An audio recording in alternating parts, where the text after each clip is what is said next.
This is your last call for My Wife the Dietitian. The show is just about to start. Come on, let's go. Hurry up. I'm trying. I can't get my shoe on. Welcome to My Wife the Dietitian, a fun weekly podcast about nutrition and healthy lifestyle. I'm Rob, and together with my wife Sandra, we invite you to join us on this informative and entertaining journey through the complex world of healthy eating. Join us each week as we strive to help you with transforming your overall health and relationship with food through up-to-date, evidence-based nutrition information. Why is it such a struggle to eat healthy during the week? Why do women feel overwhelmed with meal planning for the family and trying to get it all perfect? Today we talk to Lisa Blackwell, dietitian from Beyond Food Nutrition, on how to plan, prep, and batch cook to save time. We already have the pressure on us, whether it's through social media or our own image of needing to be perfect. So it's kind of that thought of, at least if you can get, when the days you can get something that's from scratch, even if it's not the super healthiest, dietitian approved by everybody meal, just getting something from scratch that you made yourself. It's a real booster, I think, for women in general. It helps with self-confidence, and it helps to also erase a bit of that perfectionism if you can just kind of say, forget perfect, let's just look at progress, right? Stay with us. Enjoying the show? You can help others find it and enjoy it too by giving us a 5-star rating or review. If you feel like reaching out to us with a question or comment, you can send us an email at mywifetherd@gmail.com. And don't forget to visit our website at mywifethedietitian.com, as well as our social media pages. We're on Facebook, Instagram, and YouTube. Enjoy the show.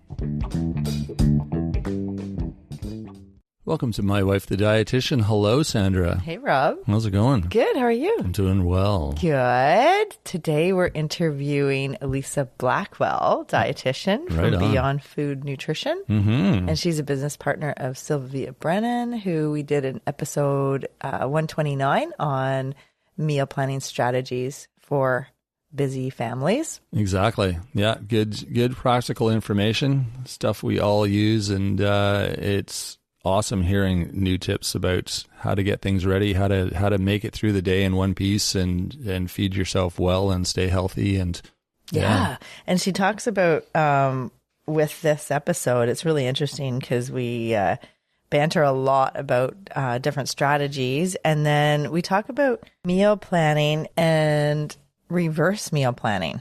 Mm-hmm. Yeah, some different ideas with how to get it all done. Yeah. And I haven't actually heard that term, but when she brought it up, I'm like, oh, I guess I've been doing that for decades. Yeah, it makes sense. It's some really, like we said, really practical, but really useful information. So yeah, stay with us. It's definitely worth a listen.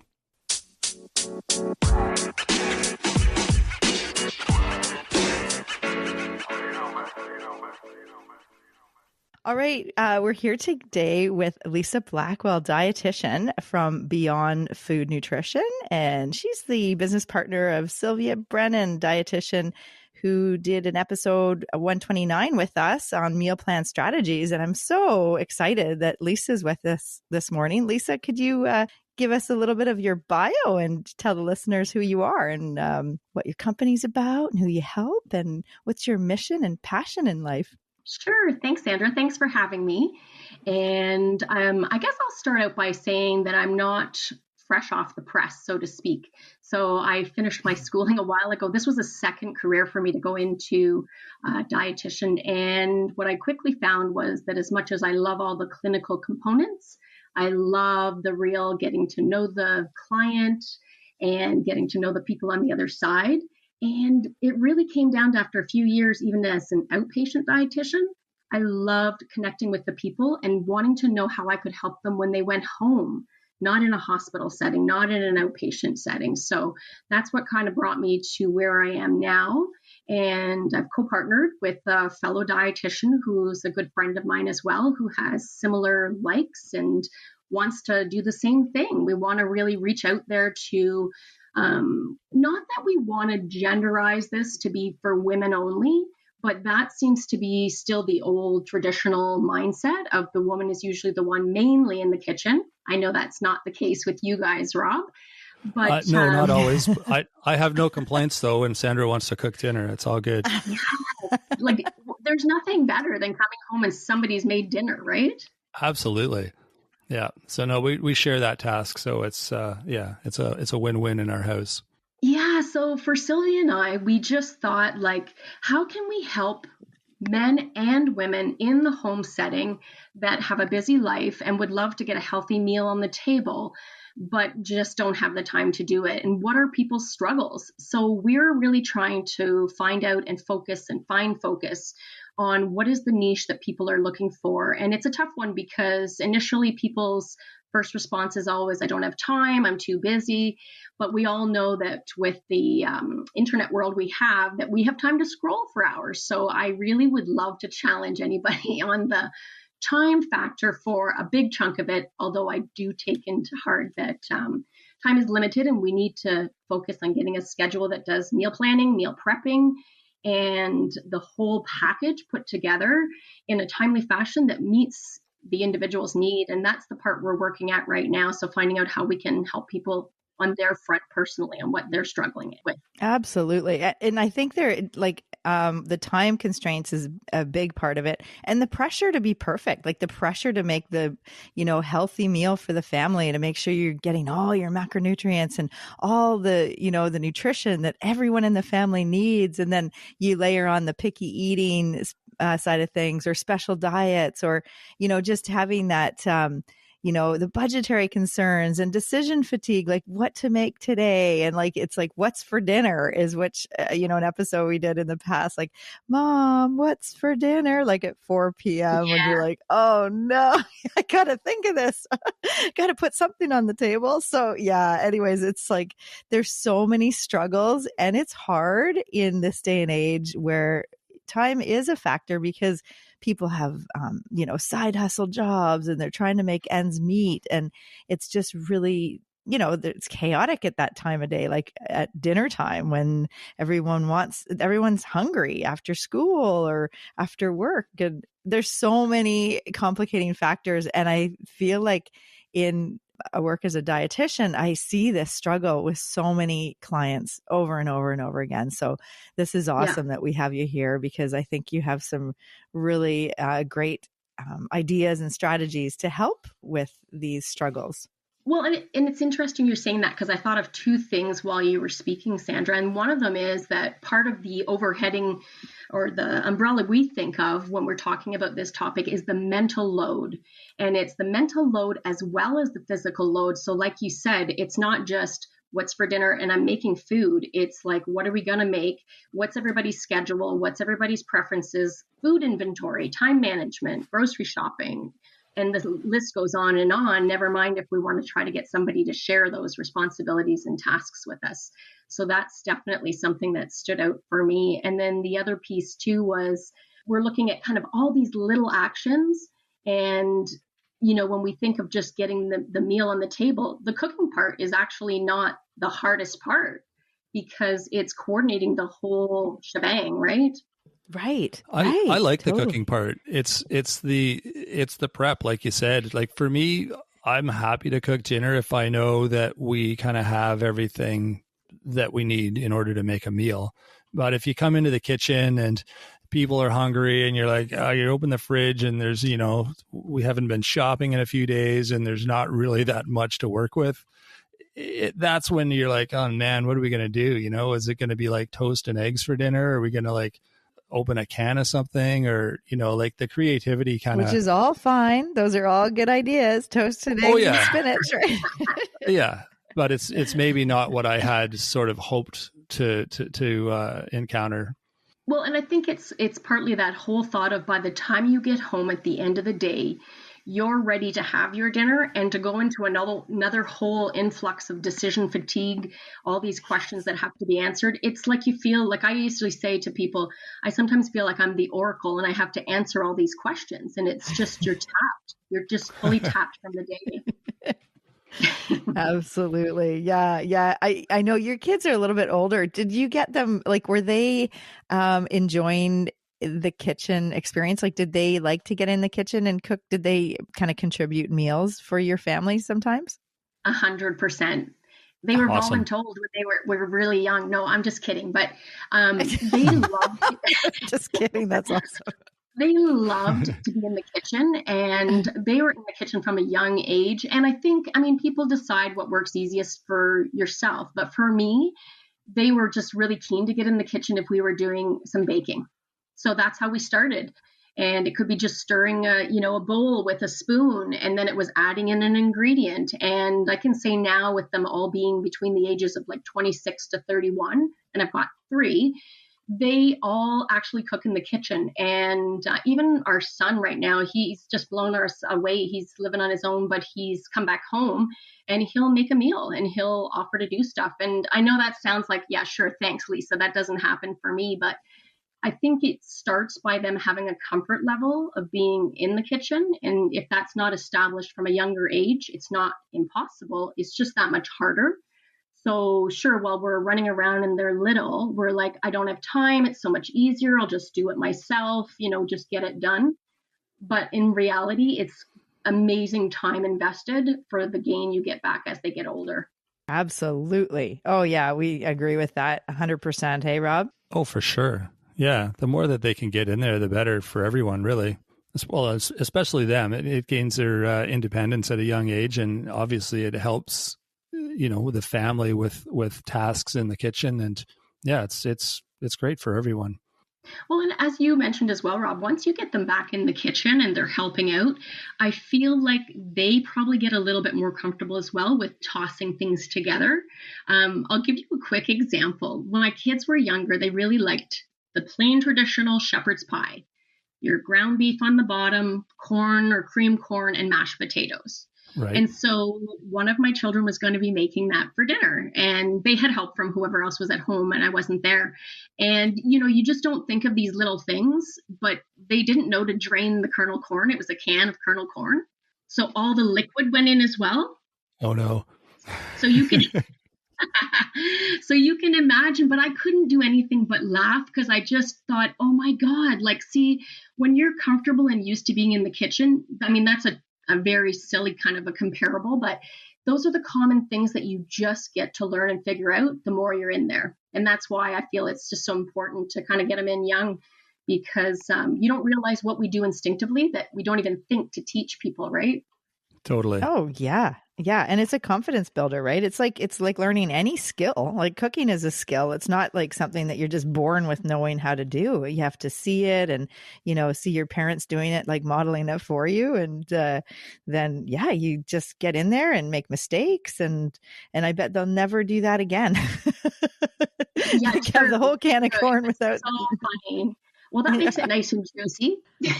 Yeah, exactly. I was going to say maybe a little extra potato or cornstarch or something in there to mop it up. Oh my gosh. Well, I want to ask you our first question. Since we're talking all about like this kind of overwhelm in the kitchen, like how can women use the weekend to help plan for their week, like with their meal planning and batch cooking or however you teach that? Yeah. And I guess, again, this is the other part that Sylvia and I we feel it's a component that's necessary when we're working with people. And it's looking at what is their life compared to, like, what is their needs, right? So we almost look at them and their package, or what's a weekly schedule for them, and what is their we almost do like life coaching. So what are you doing? What's working for you? What do you definitely need to have in your life? And what is it you might be able to kind of like pass off and you maybe don't need to be doing?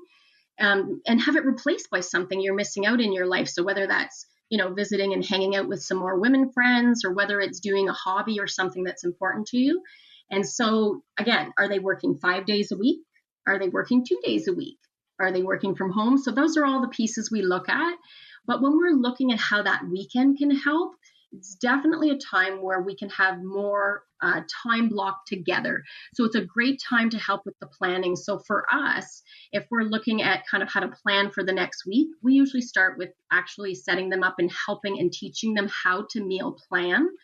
And so it starts by looking at what their regular week is like. And it's about, are you somebody who even eats and has leftovers in your house? And then it's finding kind of that one day a week or one night a week, or week or a weekend, and find which one is got the most time block that's functioning for you to do your meal prepping. So it might be a Sunday, let's say. Maybe you get up before the kids are running and doing things, or if your partner helps out if you have younger kids and takes them out of your hands.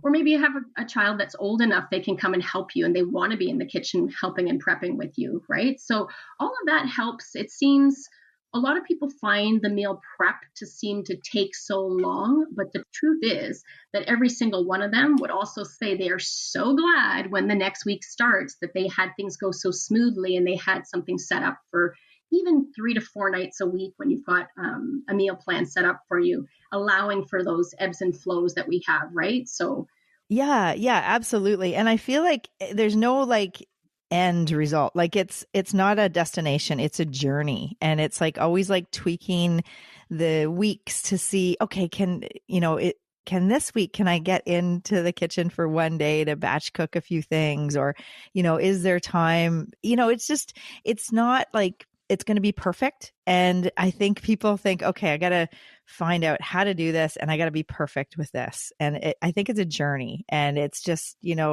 tweaking things as you learn the skills and you kind of get better at it, and you get feedback from the family and you feel like what's going right for me with this week? Like, how is this working? And, that kind of, I think that's part of it. Is it's habit forming. It's like it's one of those building a habit of like prepping for the food that you have in the fridge and the cupboard, and meals that you might have, like a few meals that are batch cooked so that you can, if it's a day that everyone's not around at dinner, okay, then it's going to be an easy dinner to prepare, or, something already prepared.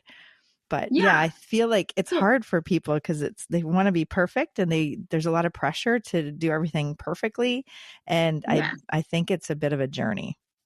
Yeah, I agree with you. And I mean, it's almost contradicting to say this statement, but it is this statement of practice makes perfect. And it's not that you're aiming for the perfect, it's that practice will make things get easier or better, right? And so that's almost like going hand in hand with what you're saying, Sandra, is we kind of look at, depending on the person, do we want to simplify it so that you choose maybe, 4 or 5 recipes and you repeat those? Are you somebody who actually follows a recipe? Or are you somebody who just Rob, cute Rob, he does not. What's a recipe? And that's okay. My mom was like that too. It was hard to nail her down to say, can I just get some ingredients off of you to write it on a piece of paper when you're not here? Yeah. Right? I find cooking takes way, way longer when you're using a recipe, because you got to like read it and get all the little bits out and the measuring cups. And, I don't know, it removes the creativity for me anyway. And it just takes way longer.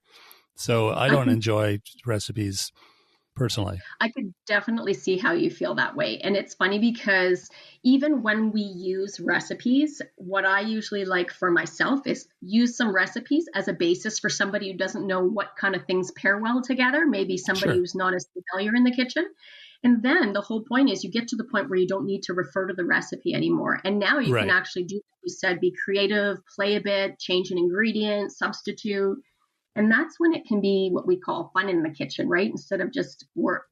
Yeah. Right. I think that's a key component. Just if you're having fun, then you'll probably keep doing it. Just like any exercise and anything in life, right? If you're like hate it, then it's hard to keep doing it. But it's something like most people have to do. I like recipes for ideas. I'll definitely look at a recipe just to get some ideas, sort of see what the ingredients are. And then I'll just go and do my own thing based on that recipe, but not follow it to a T. Well, not follow it at all, really. Rob, what would you say if I ask you then? Why do you think that so many people ask for recipes? Do you know, I think as a dietitian, we get asked quite often, can I just get some recipes from you? I think it's that. Take on that?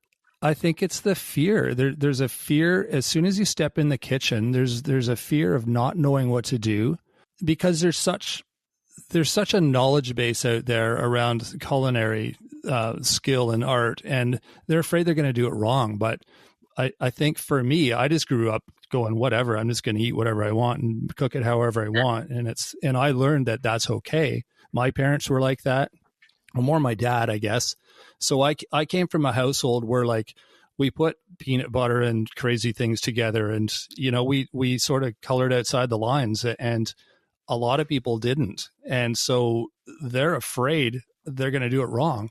And so they don't even know where to start. They don't know what burner to use. They don't know what pot to use. They think, well, there's 3 different pots. You know, am I going to choose the right one? Am I going to choose the right utensil? You know, there's so many things, but a lot of people are just afraid to try and afraid to experiment. And you know, we do a weekly newsletter, and part of that weekly newsletter is a section called Rob's Recipe. And it's something that I'll just share, something that I make, or whatever the idea for the week is. And one thing we stress is like, be creative. This is just an idea. I don't include, you know, like quantities or what heat to put it on or anything. I'm just like, feel free to experiment, be creative, get used to being creative in the kitchen, because that is a huge skill in itself. So I think it's fear. That's my answer. Nice. Yeah. That's awesome. And people might have grown up in a family that didn't cook, that they didn't, you know, with the Jamie Oliver episode where he's in the inner city in New York City in a grade 4 class, and he holds up different vegetables like a tomato, and he says, does anyone recognize what this is? And none of the kids could identify it. And it's like, okay, if you're not cooking with whole foods, then maybe you don't know, like it's scary to think about, you know, using a knife and actually a cutting board and putting things together. So I don't know. It depends on people's backgrounds and their experience. And maybe they were laughed at or people shun them because their recipe wasn't good. And so they never wanted to try again. Like, you never know what is holding people back. But I totally agree with Rob. I think a lot of it is just the fear and not knowing, and like imposter syndrome, like feeling like, oh my God, I don't know what I'm doing. Like I had a client once recently who, she said that her mother-in-law, you know, spends all day in the kitchen, and her mother did the same thing. And she said she's working, she's got kids, she just doesn't, and her husband kind of expects her to be the cook because that's how he grew up with his mom in the kitchen. And she's like, but I'm working and I can't, and I don't know how to cook. So I need a meal plan. I need some ideas. And it's so, there's a lot of pressure. Oh my gosh. Yeah, that makes total sense. I agree with you on that one too. It's just interesting to me. I try to understand. I don't know if they feel with a recipe that gives them also a security blanket, and God knows if they ever use it. Well, a recipe is like instructions, right? It's like getting getting a Lego project, and I always threw the instructions out. So that's just who I am. I mean, it's probably the same reason I don't use recipes, but but for some people, that the instructions are like there to help you, you know, get from start to finish. Yeah. And then it gives them that confidence that, okay, I can do this. I'm not on my own. I've got someone here to help me, and it can work. Yeah. Well, and okay, so I had a couple other questions because we have so many questions actually. Okay. What are some tips that you have to make ahead lunches so that they're more easy to plan and prepare for whoever's cooking in the household? Well, and it's an interesting one because make ahead lunch, I automatically went to, maybe packing lunches that you're taking, whether it's for school or for work. And again, that's going to come down. What I've found is that comes down to personal preference. Some people will do leftovers of the last night's dinner. Some people hate leftovers. Some people will just grab things that are just cold and pair them together and throw them in a bag. Or if a lot of us, I think now, are also maybe in the house setting, then is it a grab and go, or potentially it's kind of creating almost an assembly line process. So I thought about this one. Sylvia and I there was a shower I was doing for my daughter, and we made sandwiches, but we wanted them to be a little bit more, you know, taste nicer. So we did some extra things, but we literally did an assembly line, right? So we laid down all the pieces of, say, bread or pita or whatever, and then you lay the things on top. So if you're somebody who wants to plan ahead and do make ahead lunches, you could even do that and plan for the week. And some people I know will even take those and freeze them, right? So then you just pull them out of the freezer. And by the time you put them in a lunch bag or you take them out for the lunch, then they're ready to go. So I do think that that's something that can definitely help. And I know for us on our home front, my son actually does a meal prep like on a weekend day. He will go to the store and buy, could be like ground chicken, some rice, some broccoli, and he'll just cook all that up. And then he just literally containers all of them. And then he's done for the week. So he doesn't have to worry about being tempted to eat out or go and grab something, on his way because he's hungry, or our temptation to be eating something that's not as healthy of a choice because we're so hungry in the moment, right? I love that. Like, tell me about the background of that. Like, did he, I've heard of someone else doing that recently, and he came to me because he was a corporate kind of guy going out for lunch for every lunch with colleagues and, eating out. And then he was gaining weight over a couple of years, and then cholesterol issues and, cardiovascular disease. And so then he realized, okay, I got to pack a lunch if I want to be healthier and control the ingredients and what I'm actually eating every day. What happened? How did your son get to that realization, or has he always done that? No, that would be just like a miracle of fantasy child, but no. He was younger when he was younger, his lunches came back home, and he actually, this is a kind of funny side story, not long. He actually started hiding them underneath the living room couch. And we didn't know because he wanted to show that he ate them.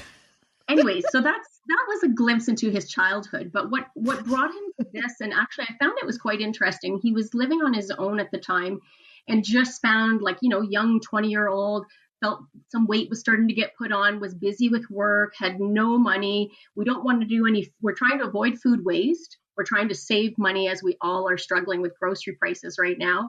And so the first thing he did when he lived on his own was he actually got, it surprised me. He found online this lunchbox that actually has like a heating component in it.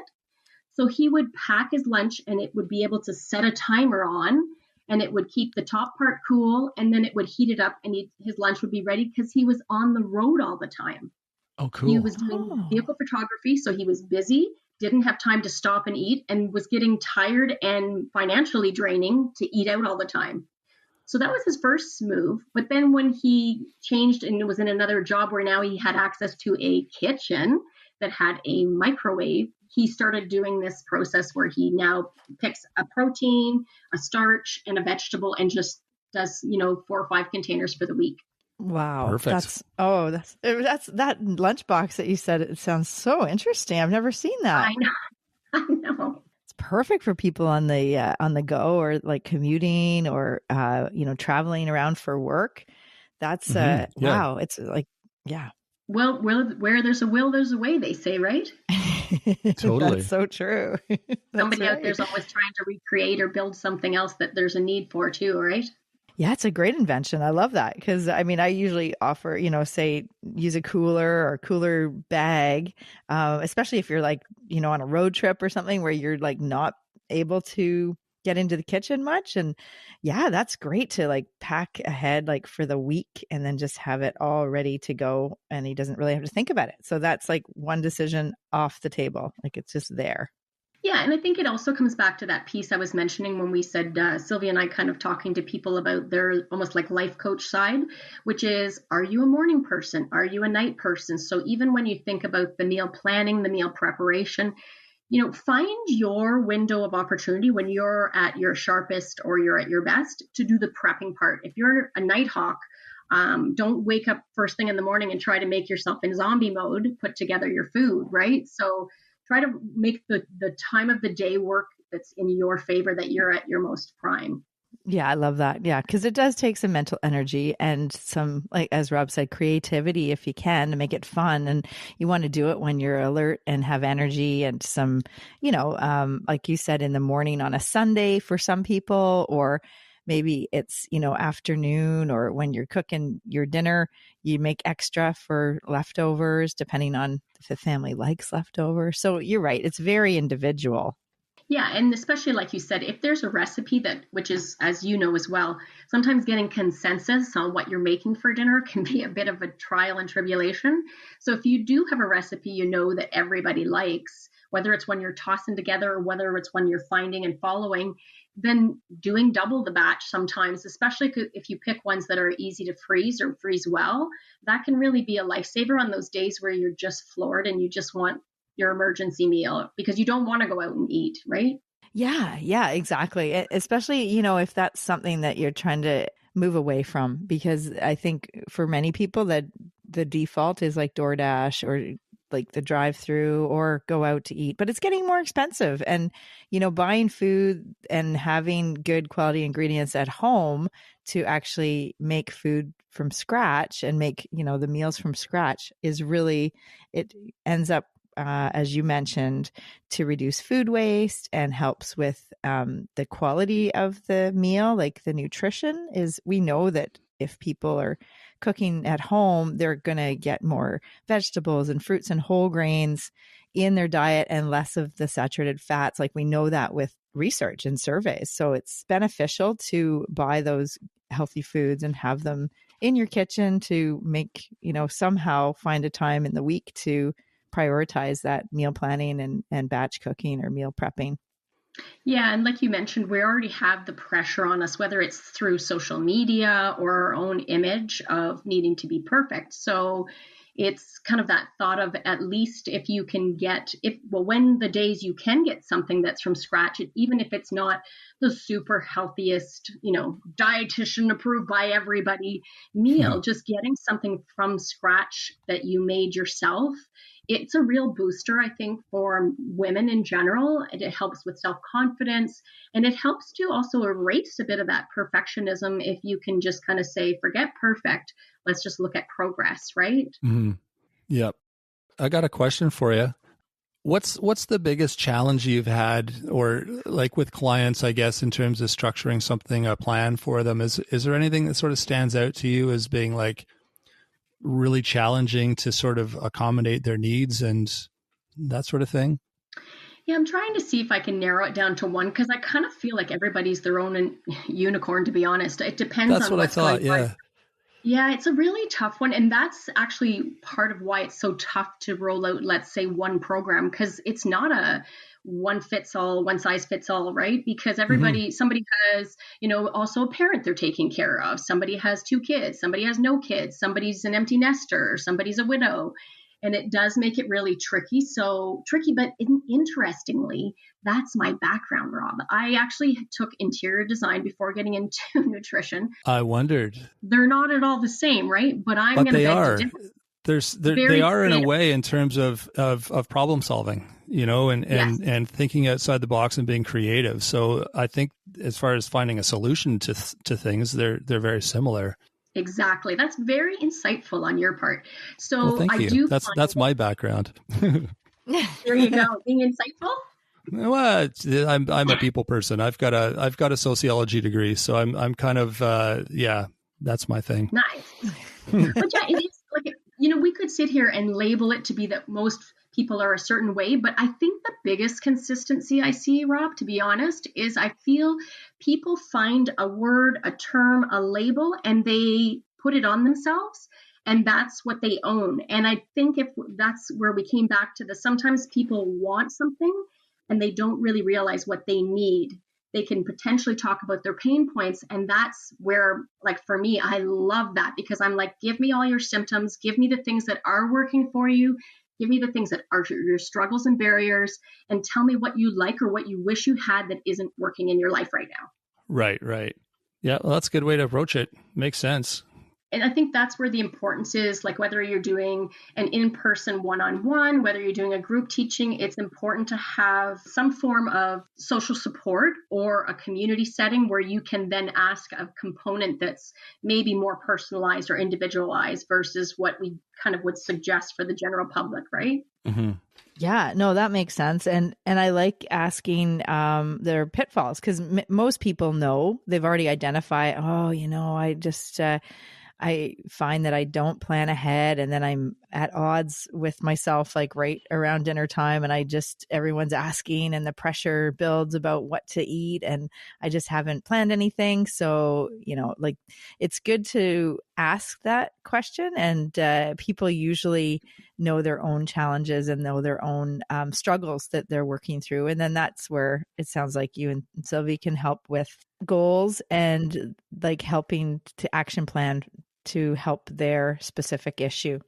Yeah, and I think you did kind of hit part of the nail on the head in one way though, Sandra, because I think without a doubt, almost for all of us, whether we're planners or not, the component of not planning ahead kind of sets you up for winging it, right? And that can be fine if you've got food in the house. But if we have and that's why Sylvia and I work at, usually we say kind of like 4 days a week would be at the most that we would look at kind of saying to people, let's get an idea of either food to have in the house or some recipes you want to work at, and leave the other days as catch-alls, because some days you just don't feel like it. Some days you might go out with a friend. Some days you might just want to throw together leftovers, or you're out late and God forbid you might have something like just cereal for dinner. But there's just those in between times that are unpredictable. So we don't want people to set themselves up for failure and over plan themselves so tightly 7 days a week that's not fun anymore. It's not enjoyable. It's not creative. You're just following some plan and you feel like you're just a cog in the, in the system. So that's right. Totally. Like no wiggle room at all. Totally. Yeah. Yeah. You've talked a lot about like meal prep and planning. I'm guessing that's more for lunches and dinners, and just wondering about breakfast. If there's things you discuss with your clients or ideas you can share maybe for breakfasts that are, let's say, outside the box, outside of the cereal box. That's awesome. to be punny, right? You gotta throw that in there. So very punny. Yeah, but it's interesting because breakfast is my least favorite meal of the day. And I don't think you're alone. I think a lot of people are like that. Yeah. And even if I have time, I don't care for it. So I'll do the in the box system or idea of what I would do. And for me, I literally just put together a smoothie, and then maybe at two hours later after I'm awake, I'll have something to eat. But we've got the standards, and I know both you and Sandra even have things like your overnight oats, and you'll like stock them full of whether it's you do listen to us. Thank you. That's awesome. Okay, sorry. And I know that you guys have such interesting, intriguing. I'm like, wow, I'd love to be there for breakfast. But sometimes tossing all those things in together can get you off and give you a good boost to start your day. So whether you're adding in Greek yogurt or chia or hemp hearts or protein powder or nuts, there's just such a wide array, and it's not only for flavor, but it's texture, it's color, and all of that can be fun, right? So that's one place to start. The biggest thing I find is a struggle, and I think you guys are probably aware too, is kind of making sure you get something protein wise in your breakfast, right? So whether that's, and as much as I don't want to be somebody who consistently puts in artificial stuff like protein powders, I do want to make sure I get my protein in the morning, and I feel it makes a big difference physically to me when I have that. So, whether I do that, but then I'm also adding in 2 handfuls of spinach in my smoothie. So for me, there's no other way I'm getting 2 vegetable servings at breakfast. It just never would happen. Right. You could do eggs, which is a typical one, but whether you're doing full eggs or egg whites, whether you're throwing any of what you can concoct together into a wrap and walking out the door, you could do a breakfast burrito. There's a recipe that I actually did, and I wondered if my family would eat it, but I always try these things on them. And this one was to take a tortilla shell, and you're going to put inside of it and make it like a breakfast quesadilla. So I did scrambled eggs, and I actually took white cannellini beans or kidney beans, put them in the bottom. And then in the eggs, I added some spinach or whatever else I had on hand.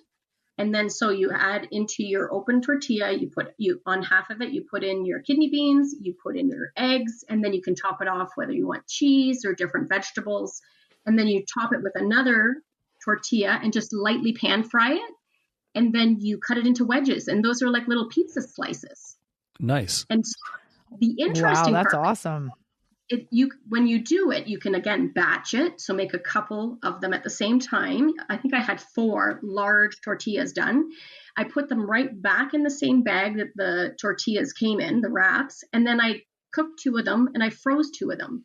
So when you freeze them, then when you take them out, you just lightly pan fry them, and then they're like fresh again. That's awesome. Sounds delicious. And then you can top it off with your own salsa or avocado or, Greek yogurt or whatever you like. Yeah, that's I like that a lot. Making me hungry.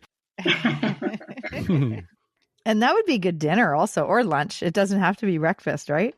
Totally, especially weekend lunch. Yeah, that's right. When everybody's around and sitting down and have some fresh fruit with it, and yeah.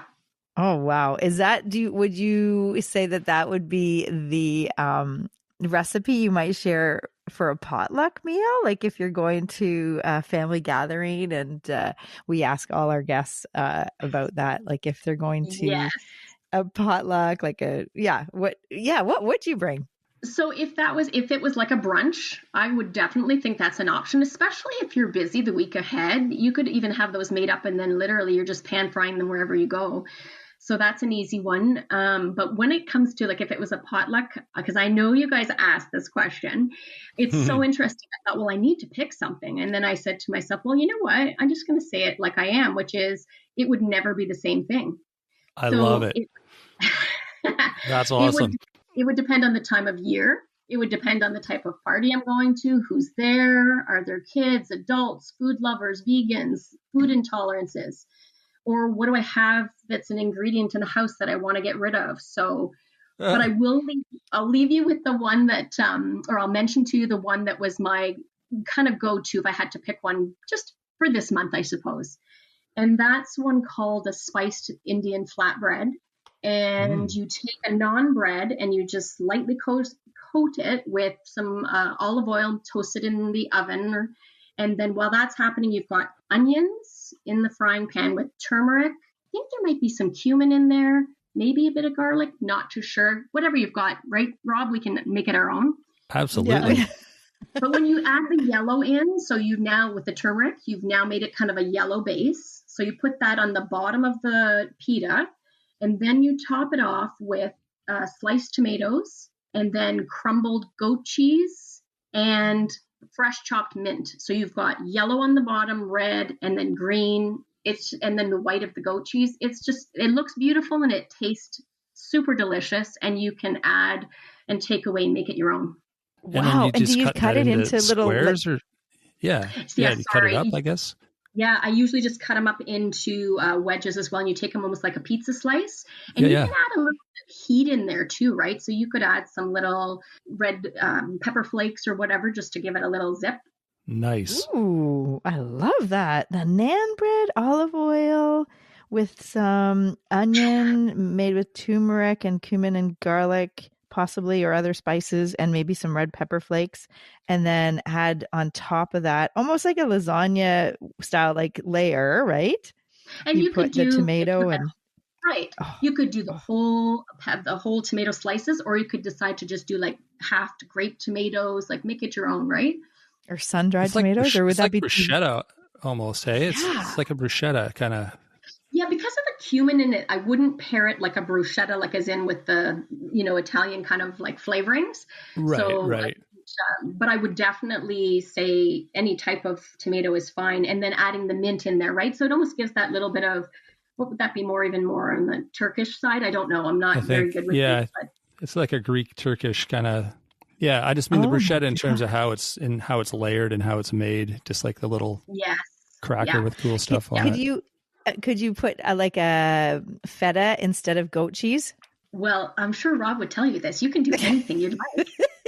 I was just going to answer that for you and say the same thing. Cheese, but feta is, I love. Yeah, you could definitely do either. I would just say if you're not a person who's familiar with goat cheese, make sure you only take it out and crumble it when you're ready, because as soon as that gets soft, and if the pita or the naan has been hot, it will be like gummy and you can't get it off your hands. Oh, good tip. Oh, okay. This is an experience I've had. Oh my gosh, that's awesome. I love that. That sounds like a really delicious recipe. Yeah, it does. I like the Indian sort of spin on it. That sounds tasty. And people like a takeaway, like if you're out at a party, they can just go up to the tray and pull a piece and walk away, right? Yeah, exactly. And it's it's like, with the turmeric too, it's like, It's that powerhouse of a antioxidant. Yum. Oh my gosh, this has been awesome. Thank you so much, Lisa. This is wow, lots of great tips and just good discussion about so many. I think this is a top of mind for so many people trying to, cobble together some good meals for their family, even a couple times a week. I mean, it's not, they don't have to be perfect, but just having a bit of a plan ahead, I think really helps. And you've offered some great ideas to get people on the right track. Yeah, the other thing I'll throw at you that I actually heard from somebody else. Well, one of the terms I heard from somebody else, so I coined the second one, and that is when you're going to do your meal planning, you can either do reverse meal planning or forward meal planning. Are you familiar with that? Oh, interesting. So describe that. Somebody threw out the term reverse meal planning, and I was like, oh my God, it just sounds catchy. What is that? So I looked it up, and that's when you then go to your fridge, Rob, and you see what's in there, and you decide to make something from what's in there. Ooh. And that would be reverse because you're looking at what you have, and then you're making and constructing a meal. Whereas I guess I've been doing that for decades. Yeah. That's what I do.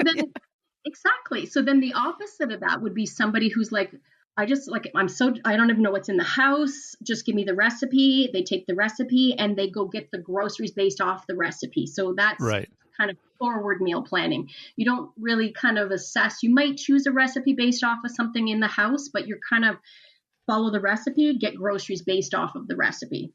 But it's an interesting concept because it is like they are two separate entities. They're two separate ways of meal prepping, meal planning, and cooking. Totally. Yeah. And I could see that one would appeal to one person over the other one. Do you know what exactly. I think everyone would be different in terms of how which one they'd want to use. Yep. 100%.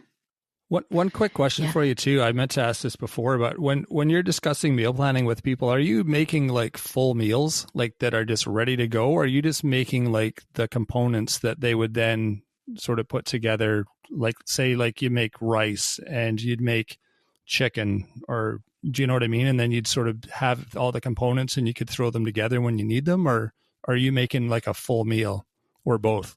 It's interesting. Yeah, I was just going to say, it's kind of almost like both. And again, it comes back to who's in front of us. And right now we're in the middle of concocting and creating a program which will be more generalized. And it will probably we'll be teaching like meal planning so that people can, I think it feels like people are so overwhelmed with the whole task of dinner time. They're either just throwing things together or they don't know where to start. Like you mentioned, that fear. So we thought we would create a plan, and with the plan, it would have a couple of recipes that are done and based off of things for sure they like, and then they follow that for the week. But the important part is for the meal prep piece, that either way, they need to prep their vegetables, all the chopping of stuff. So we actually provide like a weekly meal prep guide based off of the meal plan. So let's say, and that's why we kind of needed to start with at least a recipe as the beginning form so that we found out if people are comfortable to do that. Once they've got their recipe, they know from the recipe, how many vegetables they need, what vegetables they need, how they need to be done. And then it makes it easier for the meal prep day they choose to actually prep the ingredients. And the way that the prep guide is, it would tell them, Monday you need to have carrots chopped, onions chopped, garlic. But then we might say for the week, cook a batch of quinoa or rice, and then you'll have it for the meals during the week. So it kind of is a bit of both, because the one thing that I do concretely is I try to freeze almost anything that I'm not using that is like past its prime or going to its prime. And the two big things that literally can make or break whether I'm making a dinner, Rob, is if I've got chopped onions and minced garlic in the freezer. And so we always have a bag of frozen onions. It's just a go-to. I always buy it in the frozen food sections because you're right. It is that kind of base for so many meals. And and garlic is a huge one. And I didn't think I'd be this person, but I actually don't like the garlic that's minced in a jar. And it's fine for anybody who wants to have it. I find it doesn't have enough garlic flavor for me. Yeah. So I will mince up like a whole bunch of cloves, and I'll just put them either in a container or saran wrap or something, and I flatten them out in like a flat sheet. So then when I need a clove or two, I just pull it out of the freezer. I just break off a piece and it dissolves and breaks down really quickly. And Nice. there I have my garlic. And again, garlic and onions, like you said, that's kind of a base for many of the meals that I'll get started. Great idea. Yeah, I love that. I love having a fridge full of stuff that I can just work with. I never know ahead of time what I want to eat. You know what I mean? Like meal planning for the week for me doesn't work because like I don't know what I'm going to want to eat on Friday. I'm not going to know until like Friday at lunch what I want for lunch. So having everything in the fridge ready to go and decide, oh, this looks good and this looks good and I'll have some of this, and that for me is awesome. So but you're a guy who's savvy and who likes being in the kitchen. So for us, we thought we'll try to create something in a program form so that people can have a bit of flexibility, because I'm totally on the same page with you in the sense, if you told me I needed to have chicken tonight, but I felt like having, beans, well, I'm not having chicken. So what we do is we try to do like 3 to 4 meals for the week so that you've got the ingredients. And at one day of the week, you've actually done all the prepping for all the ingredients. They're all chopped and ready to go. But you can switch. Maybe the chicken that was for Tuesday, you have on Thursday, and you can swap it around. For yourself, you're great. You can get in the fridge and just kind of pull those things. But we're finding we're kind of hitting people who aren't as savvy or creative in the kitchen, and they just need extra prompts to get them going. For sure. Yeah, it makes sense. And like we said before, there's something that'll work for everyone, and everyone's a little different. Like you've discovered that, it's a unique solution for everyone. So it's good that you've got different options to offer. Yeah. So quick question for you, Rob. When you guys do your groceries, do you just buy what you find is appealing in the grocery store? Do you what's your decision maker on having what you have in the fridge? That's a good question. Partly it depends on who shops. I tend to buy, like we have certain staples that we always use so that we'll always have those on hand, ideally. And those are the things that we use to cook with. So cans of beans, cans of canned tomatoes, different frozen vegetables, meatballs we use a lot because they're just easy to throw in as a last minute kind of protein. A couple of bricks of tofu. That's just something you can easily throw in as well, that kind of thing. And then just your regular produce and breads and grains, but just having sort of the raw staples available, then you can make them into whatever you want. Yeah. That plus sounds good. whatever else looks good. Yeah, because some people are almost like, when we talked about that kind of reverse meal planning, they would go and maybe source out what is in season at the store or what's kind of reduced price wise, right? And then take that home, and then whether they're creative or comfortable enough and create a meal themselves, or whether then they'll, maybe pump that into the computer or something and just check online if there's something a recipe with those ingredients, right? Right. I don't like to be too rigid with my ingredients, because if the store doesn't have whatever it is I'm looking for, then I'm like, oh my God, what am I going to do now? They don't have the whatever it was I was looking for. And so I like to be pretty flexible and just get whatever looks good and what I think we need and what will get us through the week, and I'll work with what I brought home. And it does force us to get creative, because sometimes we do live in a small town, so sometimes they don't have some of the ingredients that we might get in a bigger city. Right. But then that teaches you that great skill set, which it sounds you both have anyways, which is substitution, right? Ingredient substitution. Mm-hmm. Yeah. And if not, you just try it out and create a new thing anyways, right, Rob? Exactly. You got it. That's right. That's awesome. Oh my goodness. Well, thank you, Lisa. This has been super entertaining and dynamic. I love our discussion, and I love picking Rob's brain is great, because he's a great cook, and he's been an integral part of our family's meals and cooking for, ever since we've been together. That's awesome. Because the other thing that Sylvia and I were looking at, there's a lot, I've noticed quite a few people online are posting about women feeling that mental load and they're exhausted and they're tapped. And rather than us, because we never want to do this, us against them, meaning whoever's the main person solo is guilting or saying that the other person who's not helping is bad. So what we actually were considering also looking at is, how can we empower the other people who are in the household and support them to help them with the kitchen tasks or the cooking tasks, And can we take some of that weight away and the burden away? Let's say if it's for the mom, and can we answer some of those questions and help them with what they feel they don't know or don't have, versus them tapping back again to the mom who's already got 50 million questions that day. And guess what? Dad's going to help her with dinner, but he's going to ask her another 25 questions. And she's going to be like, oh, if I just did it myself, it was easier. So we're like, no. Like, don't do it yourself, but let us support and help your significant family members, right? Yeah. Yeah, absolutely. It's sometimes, like you said, it's helping them through the steps and just taking action for them to like start, taking ownership of one meal a day or one meal a week or something. Yeah. And it's not, like I said, it's not an us against them or somebody's bad and somebody's good. It's about what is it that gives you comfort? Because at the end of the day, when it comes up to Mother's Day or somebody's birthday, I think you'd be hard pressed to have a mom be disappointed if somebody took care of a meal, right, and figured that out, right? Yeah, right. Even if repeated the same one once a week or once every 2 weeks, like that's huge to be able as a mom to come home and realize they don't have to think at all for the evening and dinner will be made. And it won't be right. Pizza ordered in, right? Like, so that's what we're trying to help and support families that way. Yeah, that's funny. Awesome. Last week, there was a day, this is like one time only. Rob and I were both going into the kitchen and we were like arguing about who gets to cook dinner.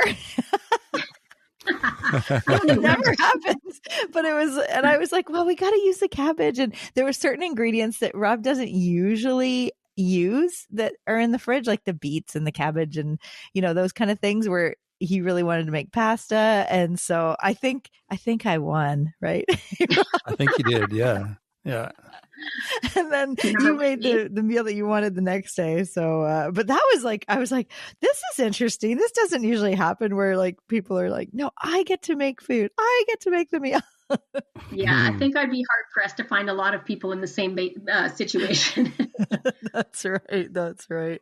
There was one time we did when both kids were living at home and our daughter really wanted to get HelloFresh, the box meals we had it for about 3 months. And that was a neat strategy at that point, because then through like we could sit down once a week and say, okay, who's making what meal this week? And then we each had our responsibility. And then there wasn't any question. Like it was like, okay, I'm making this one and you're making that one. And so, yeah, it was kind of neat. And Rob didn't like the recipes though. He didn't like to follow because it took him like twice or 3 times as much time to make. And me too. I'm the way I like just winging it too. And that's the one thing with like having the recipe cards and having to follow the instructions. I mean, it's helpful if you're not a cook or you don't feel comfortable in the kitchen. But that was interesting. It got, it's a journey, right? It's not like there's no destination. It's kind of like what works at this stage of life with the people in the house, with the certain, different preferences and things like that. So totally. Yeah, it's the other thing with relation to that, I'm glad you even brought up the HelloFresh, is we've done that before as well. And that's what actually got my middle daughter in the kitchen cooking like on her own. And then she'd get in there and we actually could work together. Like we were, coordinating things. She would do one part, I would do another. For somebody who's used to kind of doing their own thing, stopping and reading all those cards, it is more like almost daunting. But in general, it's so nice for the others. Like I know I had a friend whose husband would take the whole package, and because all the ingredients are there, he's not calling her at work and saying, where's the turmeric spice and where's this, right? So everything's there. It's all contained. It removes a lot of the extra decision making. And I find it's been something that I've seen can be really successful for people, or just when they want a week off and just have the meals brought into the house because they know they've got a busy week or something.